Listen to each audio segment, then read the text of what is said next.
je pense que c'est un moment dans son carrière qui est Qui très important. va Il veut faire faire le level shop dans le la futur. pole? Et pour le moment, il faut qu'il fasse une décision en fait. Le Parce qu'il suspense maintenant, est à il n'y a son pas comble. beaucoup plus d'options qui restent. Je pense qu'il n'y a que Williams, Sauber Audi peut-être, et on ne sait jamais. Aston Martin, mais ça, Et Midi c'est 29. moins réaliste. Certains sont Mais à un peut-être moment en train donné, de il va falloir manger qu'il fait une à cette décision. heure-là. Et Sauber Audi qui attend et qui prétend viser 4 pilotes vainqueurs de Grand Prix. C'est bien Sébastien, sûr Sainz, incroyable. ou Bottas. Mais pour l'instant, donc tout le monde attend la décision. Bien joué. de Carlos Sainz. Dans cette Quatrième séance, pendant pole de tout ta le week-end, carrière. Laurent Mekies, le directeur Toujours pas Hamilton français de Junior. l'écurie Ça ne veut Racing pas. Bulls, est en direct, Ça ne en veut direct, pas. Depuis le muret des stands, vous voyez, il est déjà installé. Et pendant cette séance, pendant les qualifications, plus Bon, tard c'est pas aujourd'hui Alvin cette et fois. pendant le Grand Prix demain, Julien Febvre, Franck Montagny pourront l'interroger directement Salut pour Cadet. avoir toutes les coulisses de l'écurie et toutes les dernières informations. Les voitures vont prendre la piste dans un peu plus de 30 secondes. Naomi, vous allez prendre de la hauteur d'ici quelques instants en nous présentant un des nouveaux Oui. de ce circuit de Catalogne. Mais tu t'es rapproché là quand même. Julien, c'est à vous pour les Tu t'es commentaires. rapproché. Merci Laurent, merci Naomi.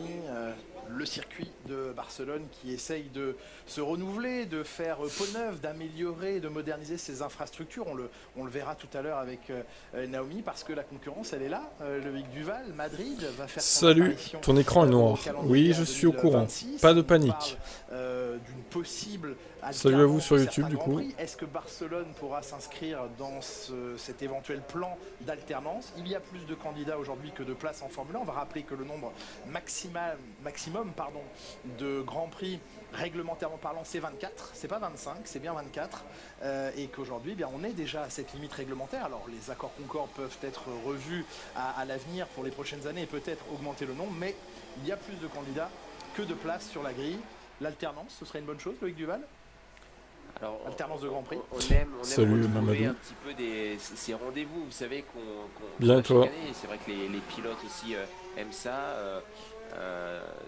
C'est revenir à des endroits où on a pu avoir des bons résultats, des circuits qu'on affectionne. Après, c'est génial aussi de découvrir de nouveaux tracés. Maintenant, on sait que la F1, elle, pousse pour avoir plus de meetings. Ensuite, il y a aussi des choses logistiques à gérer qui sont un peu compliquées pour les équipes, pour les hommes aussi et les femmes qui sont présentes sur les paddocks de Formule 1. C'est pas simple quand on commence à avoir 24 week-ends, qu'on va de week-end en week-end où il y a toutes les installations, des structures, etc. Donc c'est quelque chose qui est pas facile à mettre en place. Et puis les pilotes eux-mêmes le disent souvent que ça tire quand on est vraiment sur la saison. Qu'on est lancé et qu'il y a beaucoup de meetings qui se suivent avec les décalages horaires, etc. Donc c'est pas simple. Par contre, en effet, il y a quand même beaucoup de villes et de pays qui souhaiteraient accueillir la F1 en termes de marketing, de communication. C'est un vecteur hyper important qui fonctionne très très bien. Donc du coup, pour faire connaître des endroits et découvrir de nouvelles villes et de nouveaux pays, souvent les pays et les politiciens sont pour avoir des grands prix de F1. Vous avez aperçu il y a quelques secondes Lewis Hamilton prendre la piste, le premier. Il est seul en piste pour l'instant. Vous avez aperçu dans sa monoplace Salut déjà Stéphane. Carlos Sainz. Yuki Tsunoda ne va pas tarder également à se positionner à bord. Carlos Sainz accueilli évidemment triomphalement ici. On a pu assister à son apparition sur scène telle une rockstar ce matin dans la fan zone. Oui, c'était digne des meilleurs concerts des plus grands artistes mondiaux. C'est surprenant, c'est surprenant. On comprend aussi pourquoi il y a autant de monde, parce que c'est difficile, ils sont peu accessibles ces pilotes, on les voit rarement au dehors d'un Grand Prix. Et c'est vrai que il y a ces fan zones qui sont là, présentes, sous le soleil. Il fait déjà très très chaud, même tôt le matin. Et il y a énormément de monde en effet pour partager un moment avec Seul en ces piste, pilotes, Lewis. qui sont encore à Merci de quelques nous dizaines de mètres. C'est vrai que occuper. c'est l'occasion de les voir, de ne pas être trop loin, de les voir sans leur casque. La seule fois, ouais, tu es de mauvaise foi. En SC2, il a été premier aussi. Du coup. Lewis Hamilton en piste avec des pneus tendres qui pourraient, selon Pirelli, un Grand Prix en Algérie. Oula. vers une stratégie à au moins Oula. 2 arrêts. Un seul pilote en piste, certains Pas sûr de encore l'idée, loin là. de prendre la piste. Franck Montagny, c'est le cas chez Williams notamment. C'est peu de le dire. Regardez Logan Sargent qui était situé, qui vient de s'enfuir au fond du box ici pour regarder la télévision. Beaucoup de travail sur sa voiture, vous pouvez voir. Ici, on a une pièce au milieu qui est assez importante, qui a émergé en Formule 1 il y a quelques années. Ça permet tout simplement de confirmer que la voiture est bien réglée. Et où est-ce qu'il fait du contre-la-montre sur cette piste? Absolument tout. C'est un scanner en fait qui va prendre point par point sur sur l'arrière, sur la géométrie, sur les freins, sur les roues, etc.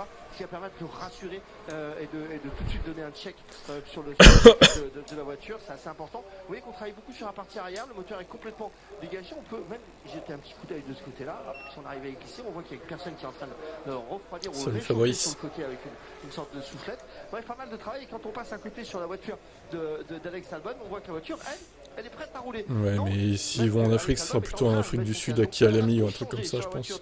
De Logan Sargent hier, et on n'a pas cassé le couvre-feu, mais on savait que ça allait prendre du temps ce matin, ou tout simplement on tente quelque chose à Paris sur la voiture assez important. Vous savez que Logan Sargent, il est un peu sur la sellette en ce moment. Il pourrait ne pas finir la saison, donc attention, Logan a bien faire des choses ce week-end.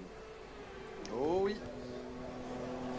Logan menacé. Merci Franck de cette intrusion, de cette apparition dans le garage Williams au plus près de la monoplace. Oui, il est sur la sellette, il l'était l'an dernier, il avait sauvé sa place déjà au cours de la saison passée et le baquet pour la saison actuelle 2024, mais il semble que Logan Sargent soit plus que jamais menacé, qu'il pourrait même, si les choses empiraient ou ne s'amélioraient pas, laisser sa place à un autre pilote d'ici la fin de la saison.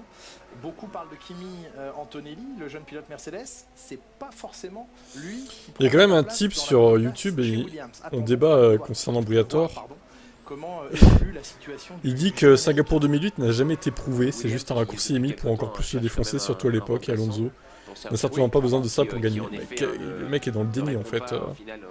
Quelle raclure quoi. Qui sont demandées, et puis la volonté aussi de Williams. Ça a été absolument prouvé en fait. Qu'est-ce qu'il raconte? Monter dans la hiérarchie. Donc on a un Albon qui est très compétitif. Après, sous l'impulsion d'un James Holtz très conquérant. Hein. Exactement. Et puis Albon, alors on l'a vu très performant chez Williams, mais c'est vrai que les derniers temps où il a été à côté d'un pilote très performant, il n'était pas non plus au-dessus du lot. Donc voilà, il y a cette volonté de recherche et de trouver un doublon à Albon qui puisse potentiellement aller chercher en qualification, avoir de meilleures performances en course. Et c'est hyper important pour une équipe comme Williams pour pouvoir continuer à se développer, marquer un maximum de points et avoir un maximum de revenus aussi pour avoir le potentiel de faire évoluer sa voiture. Le Grand Prix de Colombie, ce Grand Prix où les voitures repartent en pesant 50 kg plus.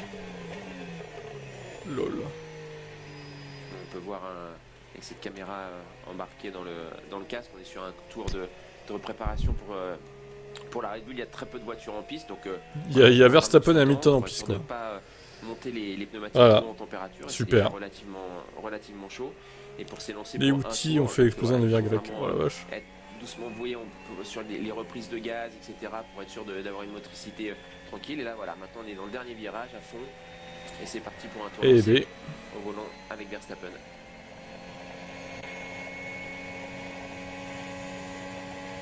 Maintenant, il n'y a plus que Verstappen en piste.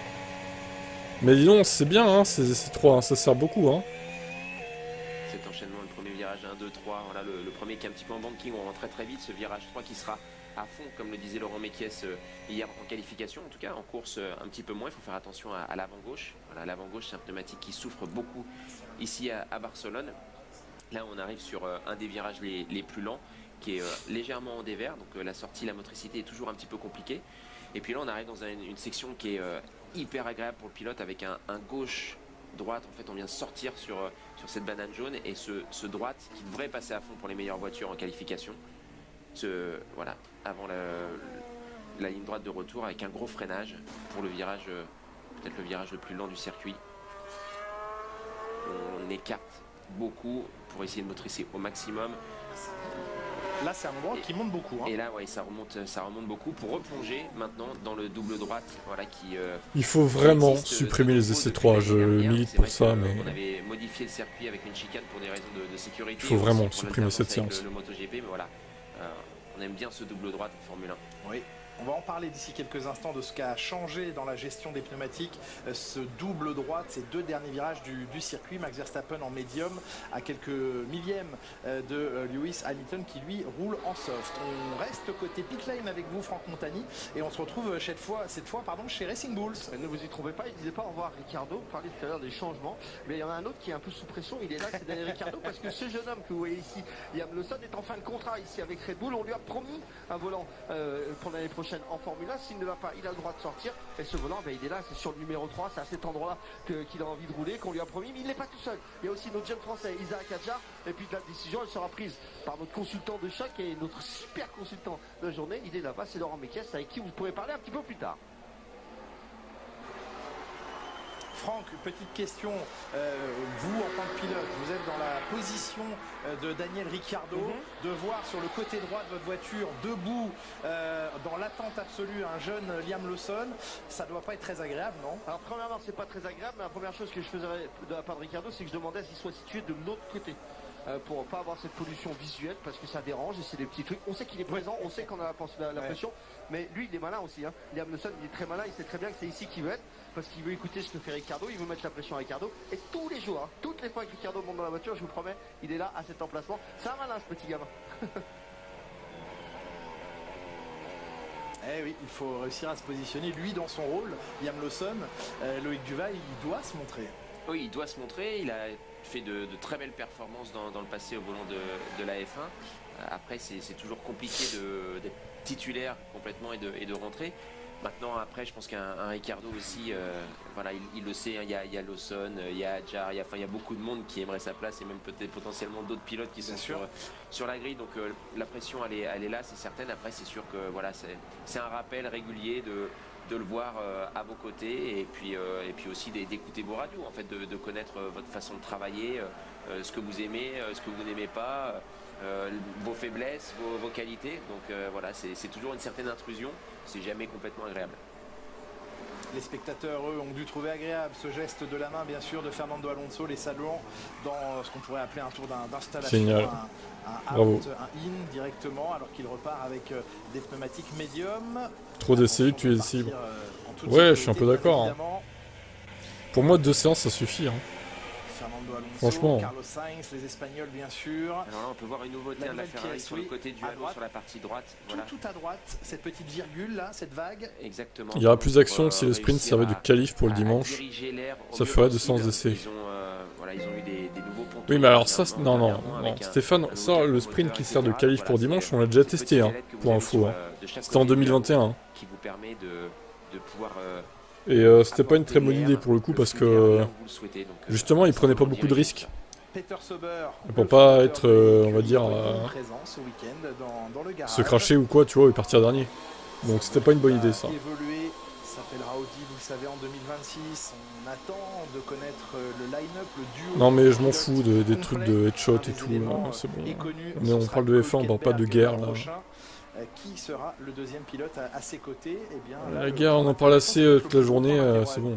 Je crois que demeure à ce jour en F1 concernant l'avenir de cette écurie. Et puis, il y a autre chose dans la vie que la guerre. Hein. De la F1. Ça y est, ça commence à prendre la piste. On a 11 monoplaces qui sont pour l'instant sur le circuit. Oui, mais une FP3, on le voit, hein, contrairement à hier, où on faisait beaucoup de runs. Il fallait travailler sur le comportement de la voiture, il fallait travailler sur la dégradation des pneumatiques pour essayer d'imaginer un petit peu ce qu'on allait découvrir en course. Et cette dégradation, on le sait, hein, c'est un circuit qui est très compliqué au niveau dégradation pneumatique, et surtout avec ses avant-gauches, les températures, qui risquent aussi de changer avec d'ici demain. Et on voit que pour le moment, il n'y a que très peu de voitures qui sont en piste, parce que là, maintenant, on travaille que de la qualif. C'est vraiment que du tour qualif et essayer d'avoir la meilleure auto pour la qualification. On sait que la première ligne est très importante ici à Barcelone.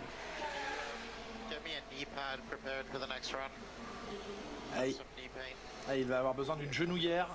Une genouillère pour Lens. Parce que ses genoux doivent claquer l'un contre l'autre à haute vitesse. Oui, alors au niveau du positionnement, quand vous êtes dans la voiture, en fait, il y a 2 options. Soit si on fait des courses sprint, on peut voir le comportement des voitures en course. Sur le premier relais, oui. Vous mettez vos genouillères sur l'intérieur du genou, ce qui vous permet d'être bien calé. Ou sinon, ça vous avez trop d'espace sur les parties extérieures et vous venez taper à l'intérieur de la coque. Alors même si on a un petit peu de mousse ici, mais à l'intérieur de la coque, et donc du coup on les met sur les extérieurs. Ça, c'est vraiment en fonction des pilotes, mais on voit de plus en plus de pilotes travailler avec ça. Et puis avec les jets que vous prenez en latéral, et ben vous avez tout le temps les jambes qui se baladent quand même un petit peu de gauche à droite. Donc ça vous permet en fait de moins faire travailler vos muscles des jambes et d'avoir un petit peu de support avec ces knee pads, avec ces genouillères.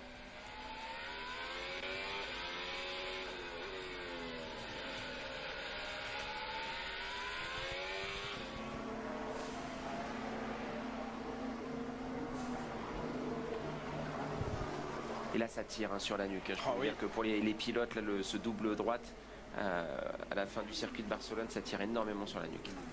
Carlos Sainz qui vient se positionner à 1/10 de George Russell, qui est maintenant le... Allez, allez, à dans 2 minutes, KD, du coup. À chaque fois, il dit qu'il se barre, mais il est toujours là. On commence à te connaître un peu. Bien souvent, arrête un peu ton cinéma. Un petit peu moins d'essence. Oui. On avait entendu Lewis Hamilton il y a quelques temps qui souhaitait avoir un peu plus d'essence les vendredis pour pas avoir en fait de mauvaises surprises les samedis. Et là on voit Russell qui est en... Ouais, mais on peut parler d'autres choses, mais de la guerre, c'est pauvre quand même. Le potentiel pour aller jouer une première ligne ce week-end. Et on sait que chez Ferrari, c'est un peu bof, hein. C'est pas systématique. On peut parler de politique, à la limite, c'est mieux déjà. La tendance a été d'enlever un peu plus de ça, bah, Roux, Hamilton 12. Il y a eu une longue période où Ferrari était assez chargé et finalement, pour observer différents paramètres, eh bien, on est un petit peu moins lourd en essence. Encore une fois, on parle d'une tendance, c'est pas systématique, mais un petit peu moins lourd en essence qu'on a pu l'être par le passé chez Ferrari. On parlait des pneumatiques ici, ce qu'a révélé la première journée hier, semble-t-il, parmi les écuries et chez Pirelli, c'est que la dégradation était annoncée particulièrement sur l'arrière et que l'avant a finalement été plus touché que prévu. Donc il y a une dégradation avant-arrière sur les monoplaces qui n'était pas à ce point attendu pour ce qui est des pneumatiques avant. Et puis on discutait également... notamment hier avec Franck Montagny, de la gestion pneumatique sur un tour qualif, de ne pas tout donner dans le premier secteur parce qu'il allait falloir sauver le dernier secteur. Eh bien, regardez cet arrêt sur image qu'on a pris dans la séance il y a quelques on parle de la vie familiale du Tib. On peut parler de la tienne au pire, info. Puisqu'on a changé malaise. La forme du circuit. Vous voyez qu'on utilisait avant la dernière quel connard celui-là aussi. Ici, qui est en plein milieu de l'image. On ne voit pas souvent, mais c'est bien qu'on ne voit pas trop. Petit rafo.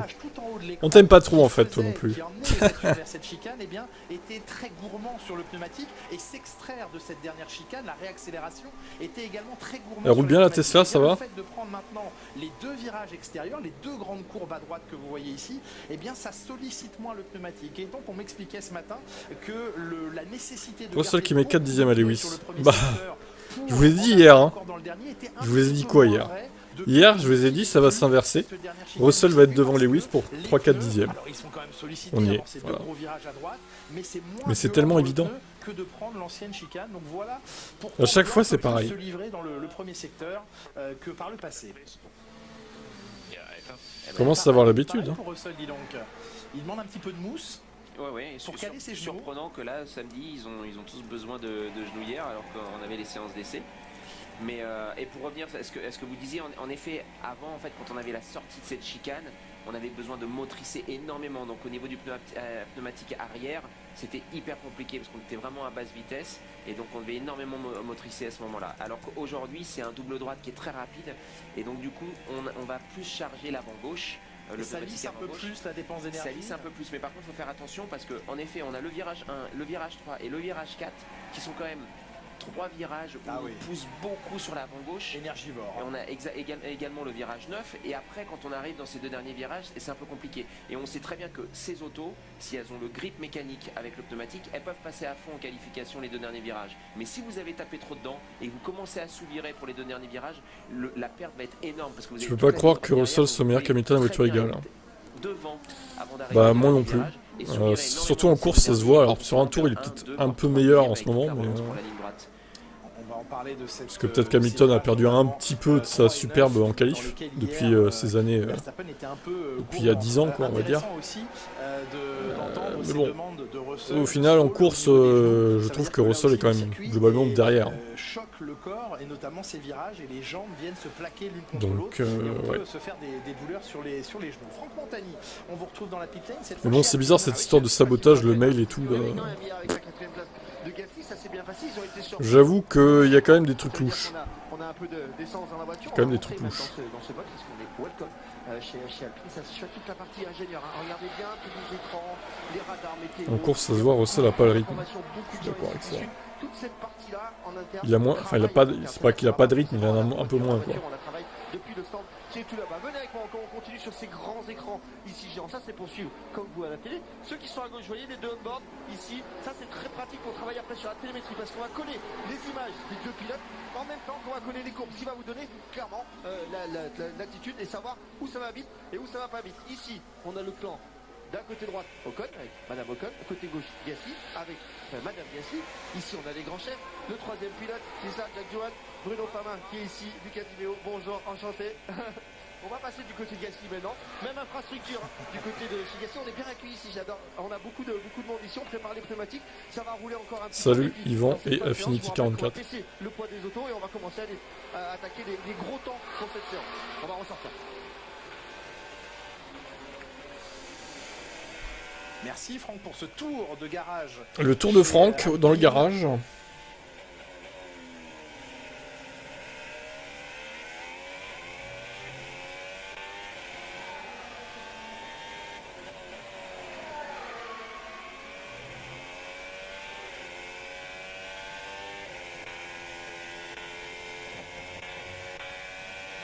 Tu penses que Mercedes peut jouer à win? Ça reste à voir déterminer quand même. Hein.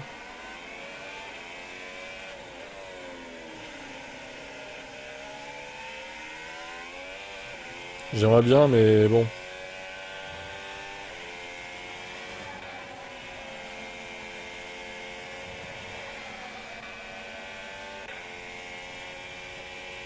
Il a quand même amélioré son dernier secteur sur un autre tour avec ses pneumatiques, donc ce qui est plutôt positif. Quand on connaît la dégradation, souvent on fait qu'un tour avec les pneus, après c'est difficile de pouvoir avoir un équivalent sur un deuxième ou troisième tour. C'est un peu dur ici parce qu'il y a trop de dégradation pneumatique. Et Charles Leclerc qui n'améliore pas son chrono global, mais qui vient d'améliorer son dernier Attends, secteur. quel résultat de Hamilton ce week-end? Hier pour le Monégasque qui lors de la première séance le meilleur possible. Après, je peux pas vous dire, moi j'aimerais bien qu'il gagne, mais bon, c'est impossible.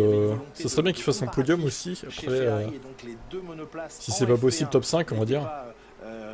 Équipé des mêmes évolutions. Ouais, un des deux dans le top 5, ça paraît réaliste. Du nouveau package, ça allait un podium, peu je sais pas, hein, quand même. Ça paraît compliqué. Encore beaucoup. Toutes les monoplaces ont été. C'est utile, Berosol fait des conneries comme à Montréal. Atteint les 50 degrés au sol. Pour l'instant, il fait pas de conneries au sol. Charles Leclerc semblait s'en plaindre un petit peu plus. Ça doit être Michael Elliott. Ah, peut-être, ouais. Oh, j'ai pas pensé à lui, mais peut-être, ouais. Aussi avoir trouvé à quel endroit il pouvait en gagner.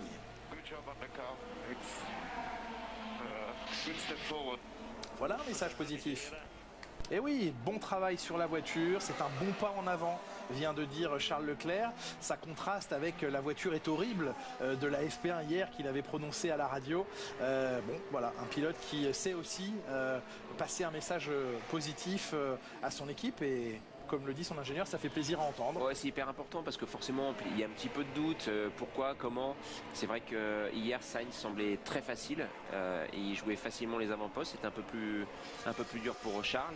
On avait vu aussi hier après-midi qu'il y avait beaucoup de changements de setup au niveau mécanique dans le stand Ferrari sur la voiture de Charles Leclerc. Donc est-ce qu'il y a un moment donné... Ils y ont passé du temps. Hein. Exactement. Est-ce qu'en fait on avait deux setups qui étaient divergents par rapport à Charles et Sainz, et donc du coup à un moment donné on est revenu sur quelque chose de commun quand on a vu que Sainz était tout le temps plus performant, ou est-ce qu'on avait à peu près le même setup sur les deux voitures en FP2 et que Charles n'y arrivait pas et que du coup on a fait des gros changements. 12.2, ah oui, c'est bien de le dire parce que j'avais pas regardé, mais ouais, pour l'instant on est loin du compte. Il a l'air plutôt satisfait ce matin sur cette FP3. Après, encore une fois, c'est que des essais. Bon, le long relais qu'il souhaitait hier. Ça va peut-être descendre dès la fin de la séance, là, genre 12-9, 18 peut-être. Dans le garage Ferrari pour. On verra si ça améliore. Et putain, ça tourne en 1-12, ouais. C'est énorme. En même temps, il n'y a plus la chicane aussi. C'est pour ça que ça va plus vite aussi. Bah, tant mieux, comme ça la course passera plus vite aussi. Si c'est une purge, ma foi. Blocage de roue pour Lewis Hamilton, sous pression le pilote britannique. C'est un virage qui est en dévers, en off-bank en fait, vraiment sur la partie ouais, ils vont rouler à fond, genre en fin de séance quoi, dans une demi-heure quoi. Il n'y a pas beaucoup de temps sur ce blocage, mais voilà, ça arrive assez souvent.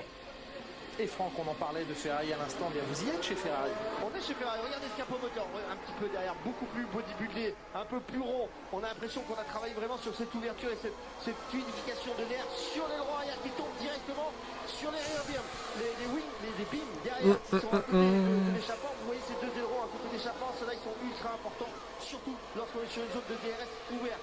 côté du casque du pilote, vous voyez ce S qui a légèrement changé avec cet espace qui est entre le halo. Ça permet encore une fois, Loïc l'a dit tout à l'heure, de diriger l'air exactement là où vous voulez. Je pense qu'ils ont rajouté cette forme-là pour ramener un petit peu d'air sur le ponton et faire travailler un petit peu plus le ponton. La partie avant. Tout ça de nouveau devant Lewis. Coïncidence, je ne pense pas. Oui, complot, sabotage. Le mail anonyme avait raison. Toto Wolff démission. On va observer ce week-end pour Carlos Sainz à domicile, pour Charles 2 minutes 31 pour Fernando Alonso et 2 minutes 35 pour Lance Stroll.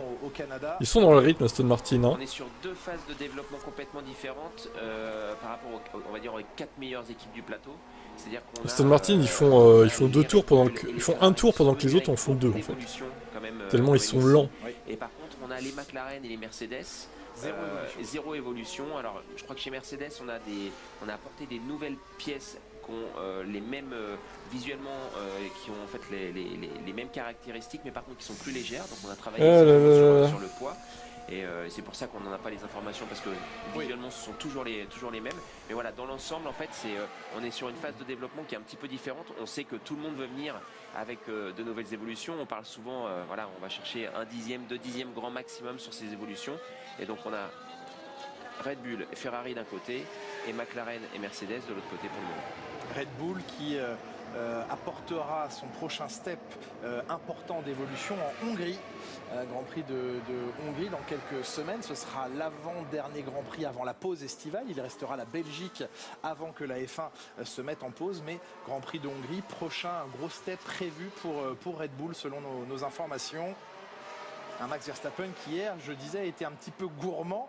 Il s'est fait pas tirer les oreilles, mais son équipe espérait qu'il gère un peu mieux et avec un petit peu moins d'attaque son long relais parce qu'il a justement entamé son long relais avec beaucoup trop de vitesse dans le virage numéro 3 et dans le virage numéro 9. Vous en parliez, Loïc, il y a quelques instants de ces deux virages qui sont des virages à haute vitesse et donc à haute énergie pneumatique. Il était 20 km/h plus vite que ses rivaux, notamment chez McLaren. Et pour attaquer des longs relais, forcément, ça a un petit peu entamé le capital un peu plus tôt que prévu. Ouais, mais c'est hyper compliqué pour un pilote en fait de se retrouver dans une situation comme ça parce que votre voiture est capable d'aller justement ces 20 km/h supplémentaires dans ces virages rapides, etc. Donc vous avez la capacité de le faire. Donc vous, en fait, derrière le volant, vous avez envie d'utiliser le potentiel de la voiture. Par contre, tout ce que vous prenez en potentiel pneumatique au tout début comme ça et en surchauffe sur vos pneumatiques, derrière ça va vous créer énormément de dégradation. Donc en fait il faut toujours trouver ce compromis. Verstappen, Norris, Sainz, Piastri au sol. Afin d'avoir au lieu de pronostiquer dans le chat, dans le vide, inscrivez-vous donc au site des pronostics, c'est gratuit. Mais derrière en fait on a une dégradation qui est énorme. Et donc, oui. sur le relais global c'est négatif. Donc il faut toujours trouver ce hop, compromis. on fait un compte. Compliqué. On se bat toujours, et vous avez jusqu'à 16h pour pronostiquer. Le target, l'objectif du temps autour, c'est temps. Et vitesse minimum dans le C rapide, c'est temps. Et maximum, c'est gratuit, temps. Évidemment. Il faut que tu restes là dans cette fenêtre-là. Et c'est toujours compliqué pour le pilote. Ouais, absolument. Tsunoda, après quelques tours couverts, 6 pour l'instant, va reprendre la piste en pneumatique. Bon, mais de toute façon, les Aston, ça y est, ils ont amélioré. Voilà. Alonso P12, Stroll P16. On ne le saura pas. Ça améliore. Ils m'entendent plus surtout. Mercedes sous les yeux de Mick Schumacher, de Toto Wolff notamment. Je vais corriger le truc. Mick Schumacher, on vous le disait hier, il effectuera un test comparatif ce petit bug là face à Jack Doohan le 3 juillet prochain chez Alpine. Ils sont moins rapides que ta tondeuse, oui. Maintenant ils ont amélioré, ça va. Ce qu'on appelait le Mars Winage, ça a encore l'air compliqué chez Ferrari. Un peu moins, non, ça va. 3 et 4, en vrai, c'est mieux là, déjà. On peut voir que c'est complètement gommé quasiment. Ça va.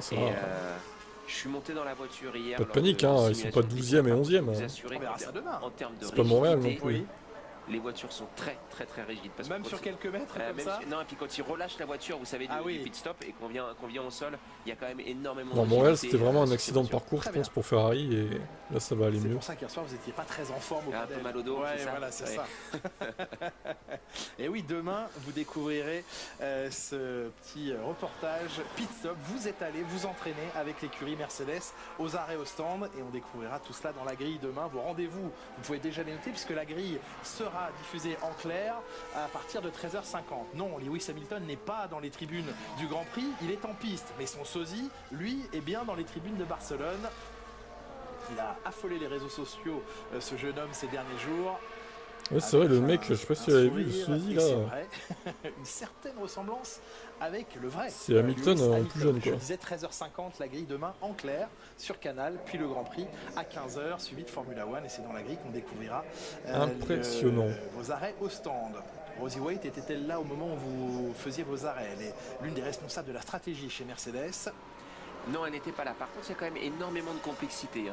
Il y a quand même maintenant, avec ces pistolets, ces guns, énormément de software intégré. Et quand il y a un petit souci, on peut voir, il y a une communication entre les mécaniciens qui sont présents sur site, sur le pit stop, communication avec les ingénieurs qui sont dans les box. Quand on a un petit souci sur un pistolet pour trouver l'anomalie au niveau software, donc il y a beaucoup de discussions là-dessus. Et à l'usine en Angleterre, il y a une équipe qui est présente et qui analyse tous les pit stops également. Donc il y a énormément de monde. On a une quinzaine, une vingtaine de personnes ici sur site qui font les pit stops, mais vous avez à peu près une cinquantaine de personnes qui sont présentes sur l'événement de façon virtuelle ou non. Décalée, oui. Exactement. Donc beaucoup de monde que pour des pit stops. Alors ça a son importance, hein, les pit stops. Quand on sait que des pilotes se battent au dixième, on le voit ici, hein, c'est très très serré en course. Vous n'avez pas envie de perdre une seconde et demie au pit stop, donc ça a son importance. Et c'est aussi en termes d'implication pour l'équipe, c'est top de savoir, voilà, quand vous êtes mécanicien, que vous avez aussi votre importance sur les pit stops pour le résultat de la course. Et vous parliez de ces stands décalés dans les usines, ce qu'on appelle les ops rooms ou les ghost rooms, qui sont effectivement un nombre d'ingénieurs là pour le coup illimité, puisqu'il y a une limitation réglementaire de présence humaine sur les circuits. Eh bien les écuries décalent le problème entre guillemets en faisant travailler à distance mais en simultané d'autres ingénieurs. On a vu Russell prendre l'aspiration de Tsunoda et de lui flinguer son premier tour lancé, alors que Tsunoda était flingué sur un tour rapide. Tsunoda le pauvre Georges avant le premier virage. Et on a entendu dans les deux derniers virages qui soulageaient, alors que tout à l'heure c'était quasiment à fond sur des tours rapides. Voilà, là on est sur un rythme qui est complètement différent. On essaye en fait avec le pneu soft de voir, comme vous en parliez tout à l'heure, les stratégies ont peut-être un petit peu changé, comme il y a un petit peu plus de dégradation. Peut-être qu'au départ on pensait à un pit stop avec des pneumatiques médium et durs. Et aujourd'hui, quand on se dit que c'est pas faisable, on va pas être capable de faire un seul pit stop, bah du coup on intègre au potentiel à la stratégie course un pneumatique soft si on fait 2 arrêts, voilà, pour voir si à un moment donné c'est utilisable. Donc maintenant on fait quelques tours aussi en soft. Et là, Merco ils sont forts, mais bon, j'attends de voir les qualifs Arc Event avant de dire ils sont forts. Avec ce pneumatique, on n'arrive pas à combiner, c'est-à-dire j'attends de voir moi. Et être sur les gaz en même temps, ça crée trop de. Je préfère rester prudent. Surchauffe, voilà, et trop de stress et de surchauffe sur le pneumatique. Donc en fait, on ouvre. De là à dire que par contre, si Russell joue encore la poule à Barcelone, il a perdu sa genouillère, en tout cas, elle a dû glisser. Là, c'est plutôt de bon augure pour la suite. En tout cas, elle n'est pas bien calée. Après, elle bouge cette genouillère. On l'a entendu à l'instant. On vient de passer le cap de la mi-séance. Mais c'est Verstappen et les Red Bull là, ils brident encore leur moteur, ils cachent leur jeu. Il est en médium en plus, laisse tomber. Il y a quelques minutes des infrastructures nouvellement installées. Chaque fois, c'est pareil quoi. Ils arrivent en qualif, ils posent un temps là, 3-4 dixièmes plus rapide que les autres, laisse tomber. Bon, j'ai trouvé un endroit très sympa, c'est le nouveau bâtiment du circuit de Barcelone et ça s'appelle le Rooftop. C'est un peu l'emblème du circuit de Barcelone. C'est un endroit où peut rester les invités, de l'hospitality. Il y a même un chef étoilé qui fait manger tous les invités. Et pendant l'année, ça peut être aussi loué par des entreprises pour faire des événements. Ça tombe aussi juste en face du virage 10. Donc pour le moment, on attend qu'une voiture arrive. Voilà, on voit une qui rentre dans le virage 10. Donc une très très très belle vue, juste à côté de la tribune VIP pour uniquement les invités du rooftop. Donc pour le moment, je vais rester ici pour voir ce que les pilotes font de beau.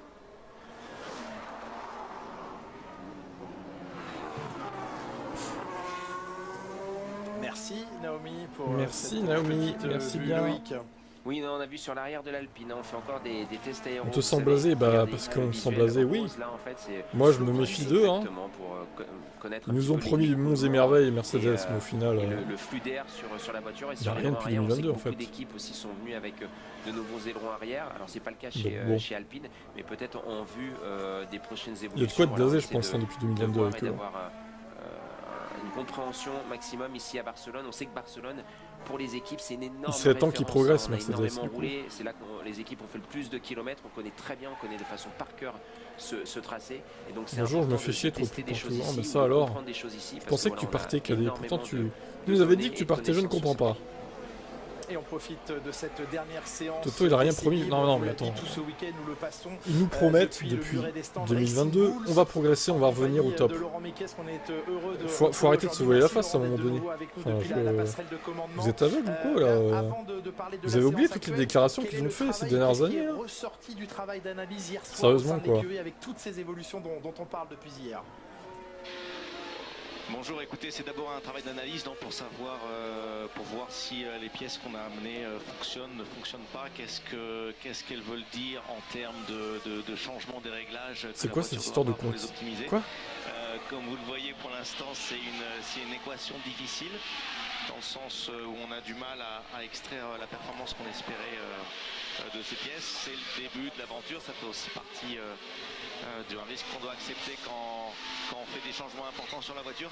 Ça ne marche pas tout de suite, donc on est encore en train d'essayer de rattraper un peu le retard par rapport à notre réparation du week-end du fait de ces pièces nouvelles. On n'est pas dans un bon endroit, on a fait beaucoup de changements sur la voiture entre hier et aujourd'hui pour essayer de comprendre un peu mieux nos nouveaux updates, mais comme vous le voyez, c'est encore compliqué en termes de compétitivité par rapport à nos adversaires. Donc voilà, ça fait partie du jeu, des challenges qu'on a quand on essaie de faire ce genre de gros pas.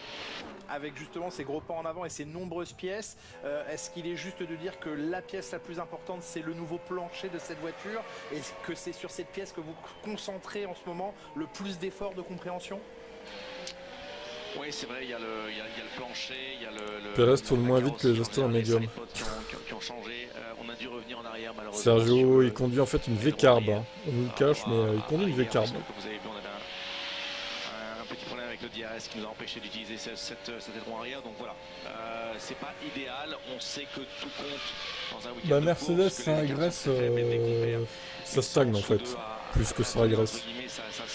Les autres évoluent et eux, bon là peut-être qu'ils vont enfin évoluer, mais bon. Pourquoi utiliser les softs en free practice, c'est pour pas avoir?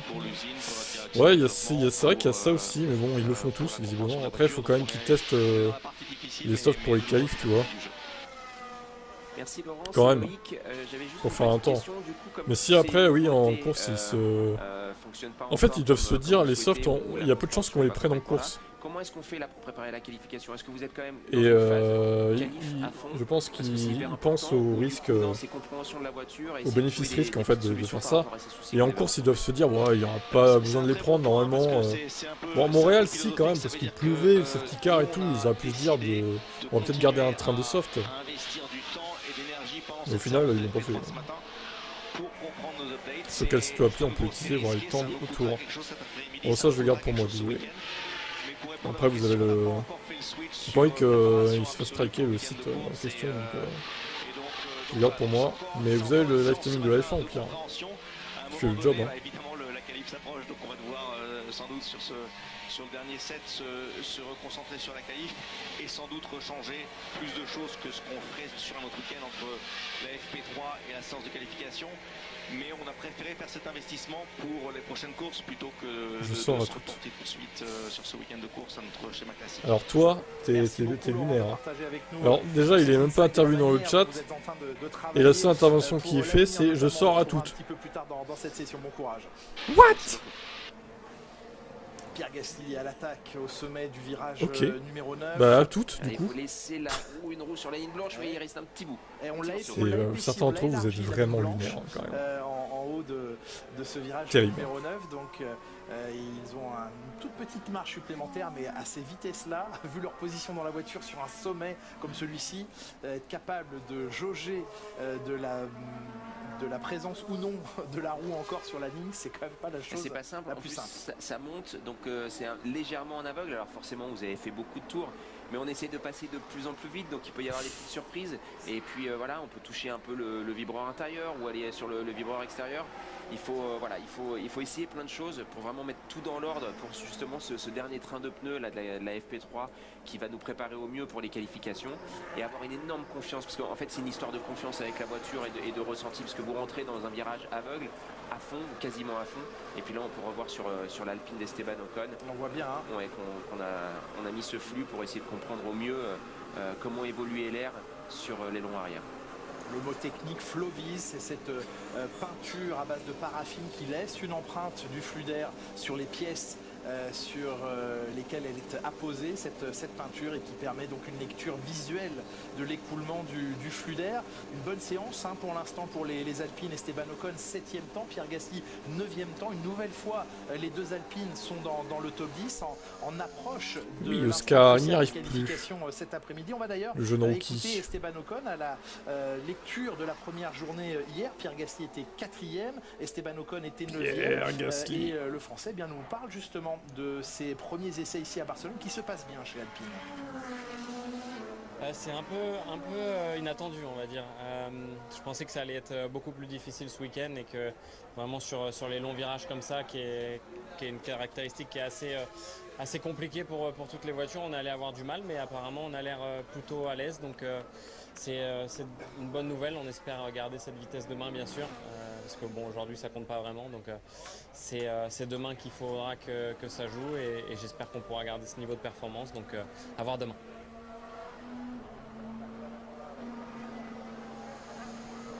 Et vous avez vu cette à voir demain, donc aujourd'hui. Hommage au Parc Güell de Barcelone et de ces mosaïques multicolores. Mais c'est génial de voir un samedi les Alpines qui sont toujours dans le rythme, parce qu'on pouvait se poser des questions hier par rapport à l'essence, et puis surtout alors Piastri, c'est à force de trancher dans le vif, ils ont amélioré du coup. Selon Oscar Piastri, en tout cas il les ressent ainsi. Et c'est gênant avec ces voitures, enfin voilà, c'est un circuit quand même d'aéro ici, et ça change vraiment le comportement de la voiture. Et pour revenir sur les Alpines, c'est super de les voir compétitives un samedi comme ça.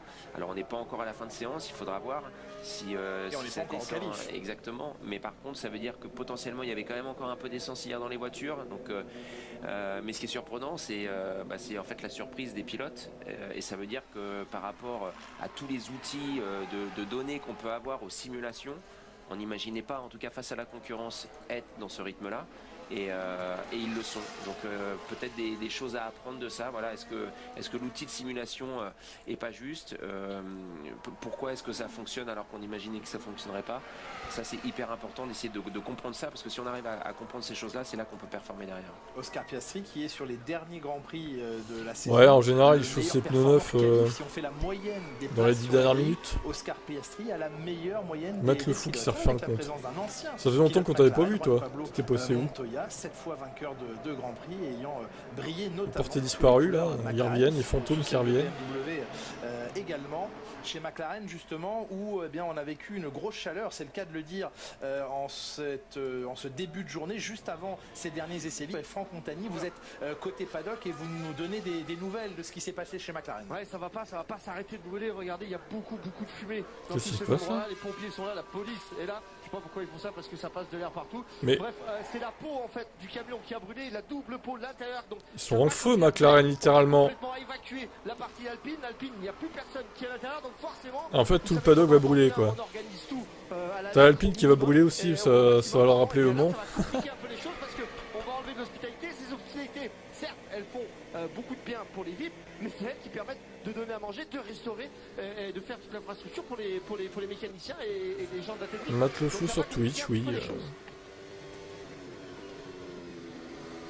Ouais, merci Franck pour ces nouvelles en direct. Alors là, il faudrait qu'ils éteignent le feu rapidement. Bon, c'est pas un gros incendie, mais membres du personnel McLaren ont pu être évacués. Ça crame comme ça. C'est peut-être le même saboteur qui sabote Lewis, qui fait brûler McLaren. Il y avait un pyromane en fait dans le paddock.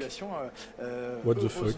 Rarissime, bien qu'on se souvienne que ici à Barcelone en 2012, au soir de la victoire incroyable et surprenante de Pastor Maldonado chez Williams, c'est le garage qui avait pris feu chez Williams le dimanche soir. Là c'est le motorhome, c'est un nouveau motorhome que McLaren utilise cette année, qu'ils ont eu l'occasion d'apporter en début de campagne européenne à Imola pour le Grand Prix d'Émilie-Romagne. Tout nouveau motorhome. On sait que ce sont des infrastructures aujourd'hui très impressionnantes, spectaculaires, très belles, très complexes, et là malheureusement le souci de feu pour McLaren. On va essayer évidemment de se réorganiser pour que les pilotes retrouvent un espace où s'installer avec leur combinaison, leur matériel, pouvoir essayer de rester dans une bulle de concentration, Loïc, malgré ce gros souci et ce pépin logistique, on va dire, dans le paddock. C'est compliqué en intendance parce qu'aussi vous avez tous les mécaniciens, les ingénieurs, les pilotes pour manger. Il n'y a pas que les VIP qui viennent, mais il y a toute l'équipe, toute la structure. Alors je pense que voilà, les uns et les autres vont trouver des solutions avec les autres équipes et puis eux-mêmes vont faire quelque chose pour pouvoir faire manger tout le monde. Mais c'est sûr que c'est pas simple, c'est jamais agréable en termes de réorganisation comme ça dans un week-end. Surtout que, comme vous le disiez, hein, tout est bien prévu, il y a une logistique énorme qui est faite avec chacun ses espaces, etc. Et quand on a un imprévu comme ça, il faut trouver des solutions, ils y arriveront. Le plus important, encore une fois, c'est qu'il n'y ait pas de blessés, ça reste que du matériel. Puis il vaut mieux ça ici en effet que dans un garage, parce que maintenant avec les systèmes hybrides, les batteries qu'on peut avoir dans les garages, si ça commence à prendre feu, c'est inarrêtable. Et très très dangereux, effectivement. Vaut mieux pas que ça crame tout court en fait. Avec vous, on rappelle qu'il y a deux couloirs. Il y a le couloir hospitalité qu'on vient de voir, et puis plus près des garages. C'est bizarre ces incendies là, qui se déclarent comme ça. Exactement, pour tous les grands fans de Alpine, et je sais que vous êtes nombreux devant votre écran. Cuisinier a oublié la friteuse. Putain, si je trouve c'est une connerie comme ça. Qui va changer quelque chose, parce qu'ici on a encore tout un camion, toute une infrastructure absolument énorme. On a les parents ici de Pierre Gasly avec sa compagne qui sont là. Les parents de Pierre qui vont brûler vifs. Pour que les mécaniciens, les ingénieurs travaillent bien ici. Les papas et la maman, on verra après. Ici, c'est tous les ingénieurs ici qui travaillent, qui sont sympas. Ici, vous voyez tout. Non, mais c'est bon, ils vont l'éteindre l'incendie, ça rien. Avec les pompiers, etc. Et là encore, une petite zone tranquille où on peut se délasser. Donc pour les c'est pas non plus un immense incendie, quoi. Ça sera un peu plus compliqué pour les. Mais bon, c'est vrai que c'est bizarre. Faudra expliquer ça un jour quand même. Quoi, il y a des feux qui se déclarent comme ça. Ouais, merci d'avoir pris de la hauteur, et on voit effectivement sur ces images de Steven de Sticker que on intervient toujours dans le paddock. Bizarre. Situation très très inhabituelle, bien évidemment. Alors on a vu, voilà, on se concentre, on retourne côté piste quand même, hein, maintenant. On voit Piastri qui encore une fois qui combine pas, qui écarte beaucoup, et voilà, vous avez eu sur la fin du tour un petit peu de survirage, ça commence à bouger. Il faut sortir large ici, mais là bien sûr c'était un petit peu trop large où il allait mettre deux roues dans le bac à gravier. Et puis pendant ce temps-là, Norris, son équipier, sur un deuxième train de pneus là, qui allait chercher un très bon chrono. Voilà. Là on peut sortir, mais il faut toujours les deux roues logiquement sur les deux roues intérieures au moins sur la ligne blanche, mais on peut venir chercher le vert bien entendu, mais il faut pas trop aller chercher, et là c'était un peu trop.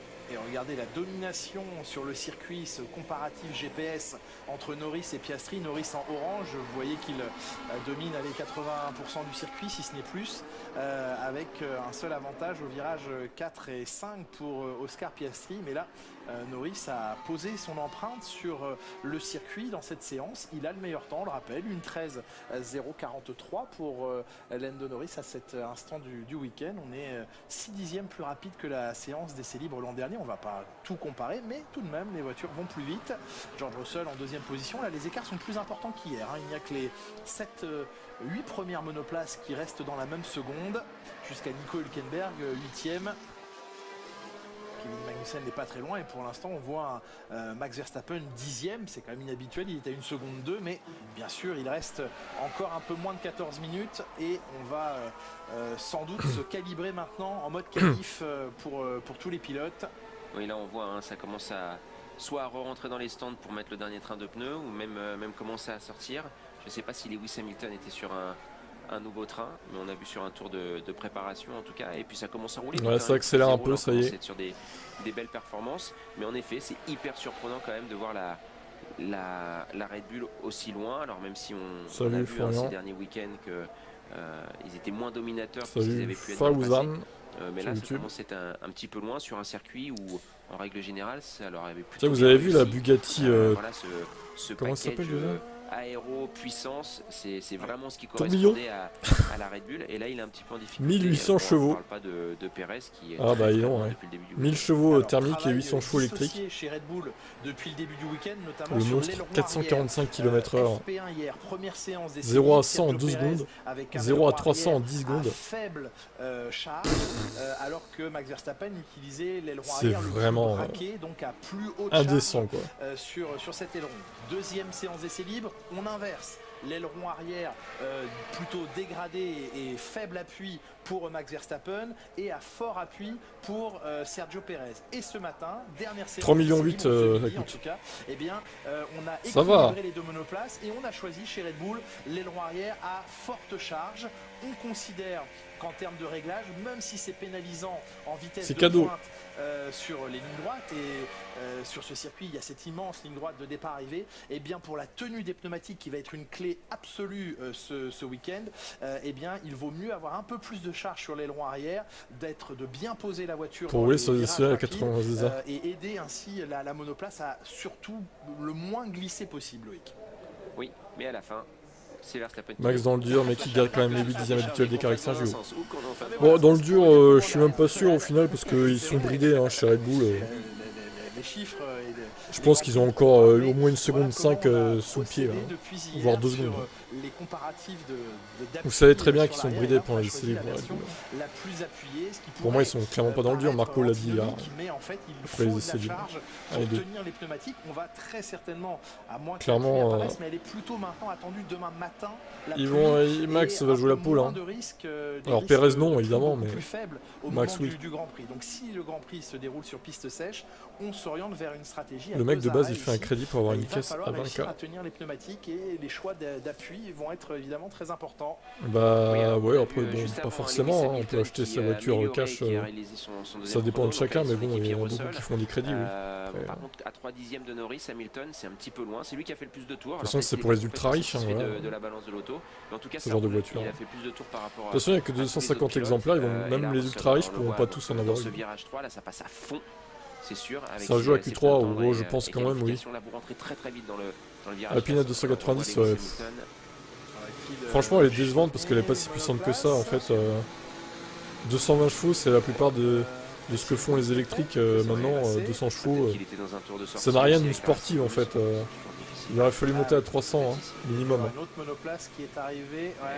Oh, ah, c'est Stroll. Qu'est-ce qu'il fait, lui? Hamilton, désolé, c'est de ma faute, je l'ai pas vu. Il est obligé de faire un coup de roue comme ça, cet enculé, là? Maintenant, voilà, le petit contact. C'est quoi ça? Pas utile.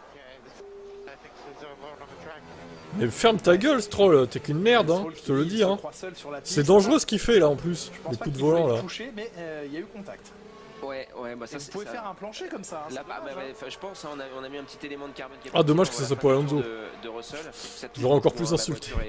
Est vraiment basse. Combien de sueur et de sang de milliers de personnes derrière cette richesse? La Mercedes tout à l'heure avait réalisé le meilleur secteur 2, mais par contre les McLaren en secteur 1 et 3 sont vraiment au-dessus des Mercedes. Lewis, personne ne l'aime. On l'a vu régulièrement sur la piste, si, quand même, je pense. C'est arrivé plusieurs fois. Alors est-ce que c'est un manque de communication? Personne l'aime, c'est extrême de dire ça. Il est apprécié de la plupart des pilotes.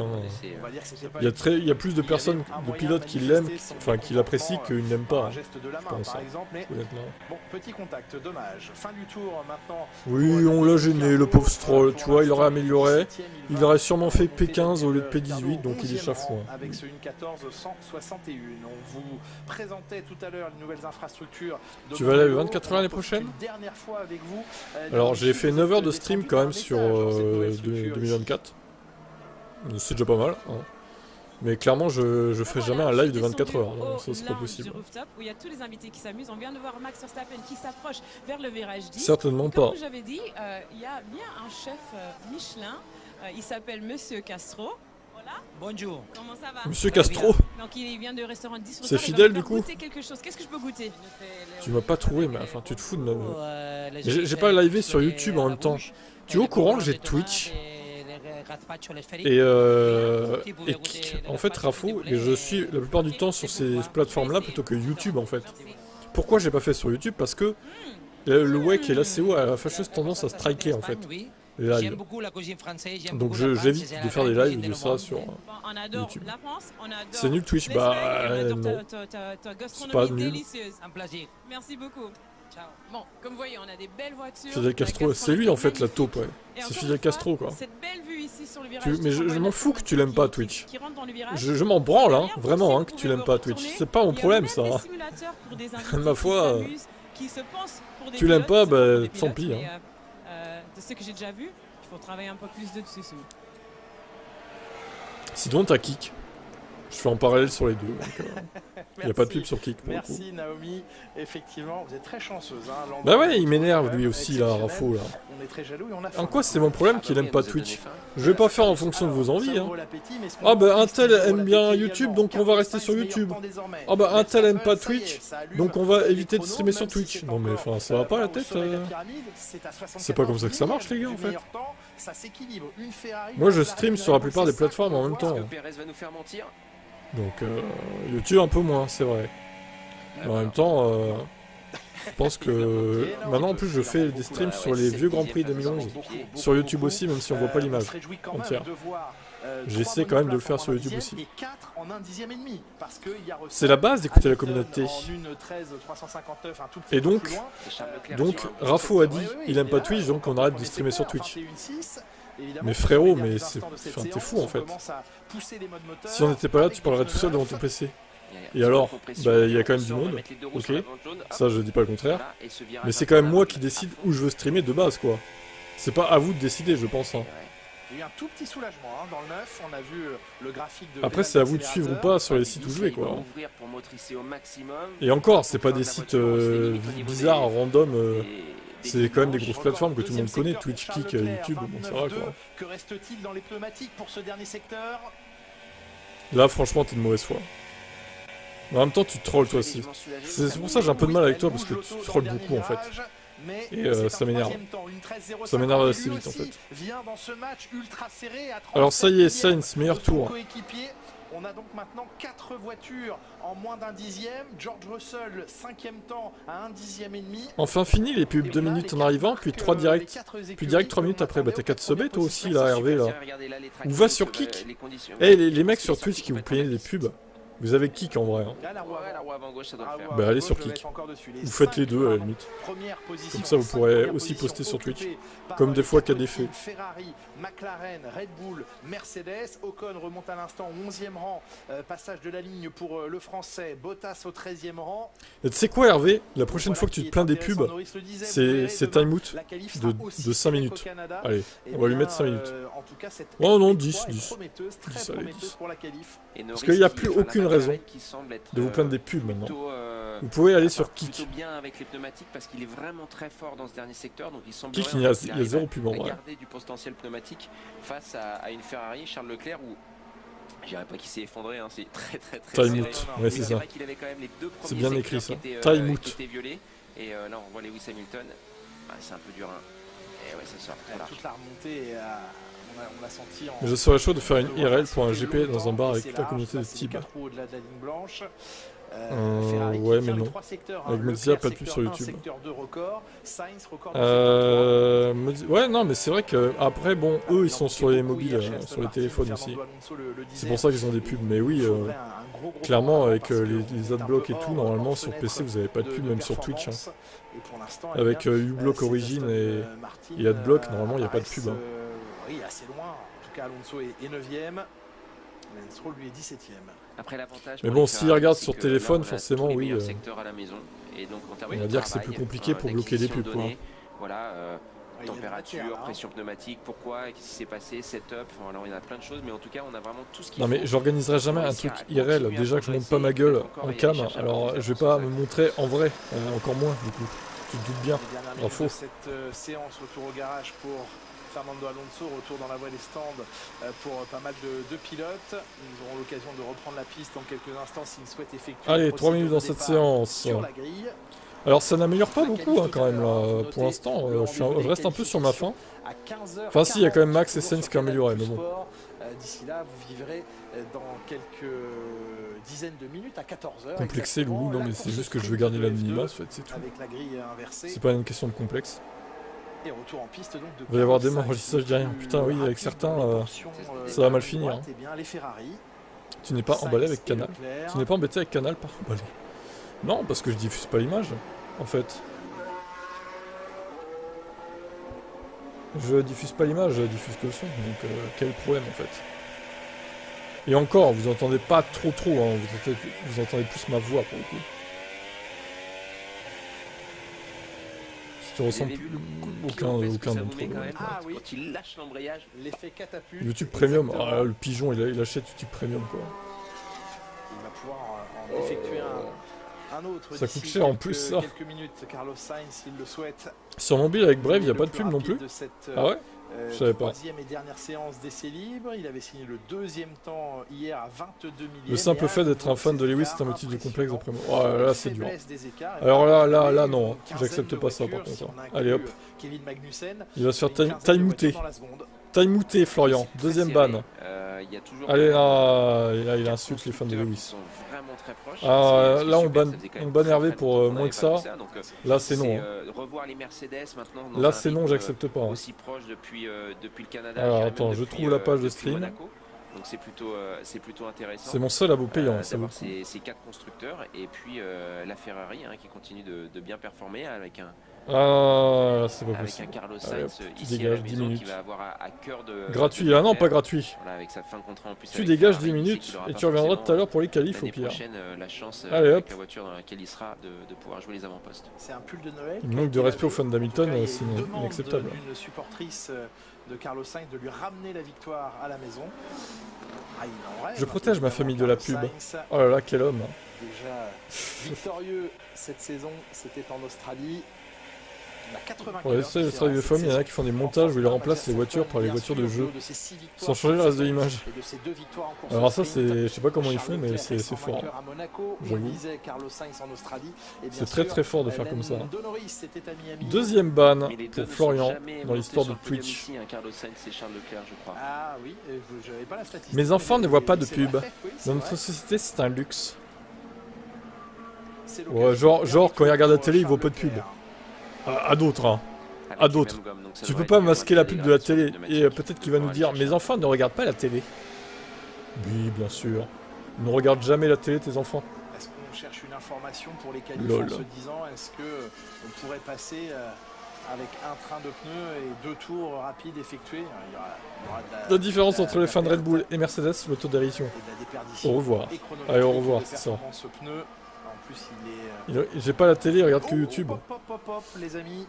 Ah ouais, bah ils ont. Ouais, là c'était bien inutile aussi, il y a de la tension. Hein.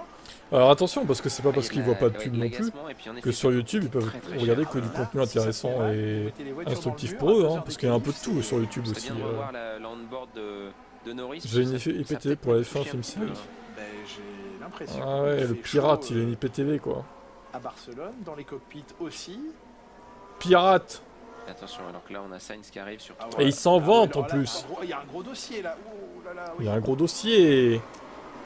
Bon bah là tout le monde s'anesthésie, annule ses chances. Les fans de Max sont pleins d'autodérision. Ah oui, bien sûr. Hein. Alors peut-être Florian en a, mais il y en a beaucoup qui en ont pas. Hein. Alors, ça a touché ou ça a pas touché? J'ai un concurrent pour la pole des bords. Non. Ça n'a pas de concurrent, clairement. T'es trop loin de vous en venir, Hervé. Hein. Pas content, d'accord. T'en as bien trop. Hein. Ouais, ça a touché.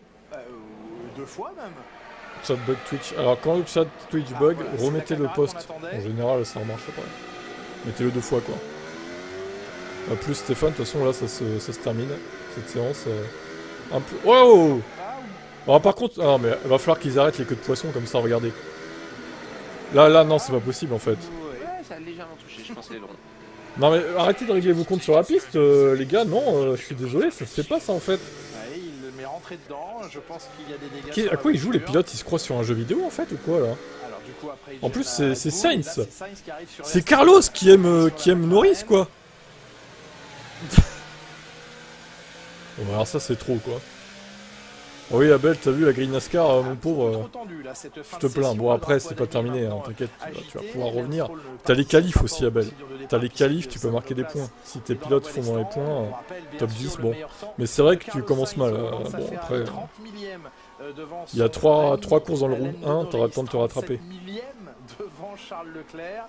Dis-moi type les chronos ils sont affichés sur leur volant? Oui normalement ils sont affichés sur leur volant, oui. Logiquement. Russell 5e à 1/10 et demi, Lewis Hamilton 6e, ça va jouer serré en qualification tout à l'heure, il faudra être présent. Bon bah écoutez on va se retrouver à 16h pour les qualifs hein, tout simplement. Frédéric Vasseur avec l'ensemble. C'est fini, Hervé. des ingénieurs Ferrari. Alonso est 9ème. Se diriger en Médiocre, salle de réunion, Fernando Alonso. débriefer cette dernière Médiocre. séance et préparer au Hervé. mieux Bien derrière une Lewis qualification, Hamilton mais d'ailleurs. il faille ici Il faut quand même le dire. Vraiment avoir l'esprit tourné vers la course parce qu'il faut une monoplace qui soit. Ah, c'est des chaussettes, c'est pas un pull de Noël, c'est des chaussettes. Perez, oui, bon, il est pas si loin que ça. Il est dans le top 10. Enfin, il est loin de Max, hein, mais il est dans le top 10 quoi. Par contre, je suis assez étonné des écarts qui sont assez élevés plus que d'habitude. On verra si c'est la même en qualif ou pas. Bon, allez, rendez-vous à 16h pour ceux qui sont là tout à l'heure. Et pensez à pronostiquer aussi. Ciao. Alonso est 8 places. Allez, attendez. J'ai pas dit mon dernier mot. Allez, nouveau ban pour toi, connard. Ça dégage. Allez, 49e ban pour Hervé. Merci. Et on peut se quitter en bon terme maintenant. La boucle est bouclée à 16h tout à l'heure. Ciao.